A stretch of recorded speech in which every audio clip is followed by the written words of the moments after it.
Hey guys, in this video, I will show you how to change your age in your Epic Games account. Alright, let's begin.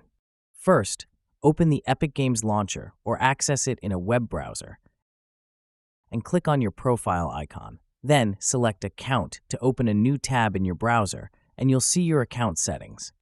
In the settings, look for the Parental Controls section. To access it, you'll need to enter your PIN. If you've forgotten your PIN, click on Forgot Your PIN to reset it. Once you're in the Parental Controls section, scroll down to find the age-related content settings. Here, you can set the age group for content access. For example, Everyone is suitable for kids, Teen covers ages 12 to 16, and Mature is for 18 and older. Now, if you want to change your actual birth date, unfortunately, Epic Games doesn't offer a direct way to do this. The only time your birth date can be set is during account creation. If you need to change it, you will have to contact Epic Games support. They might ask you to delete your current account and create a new one with the correct birth date.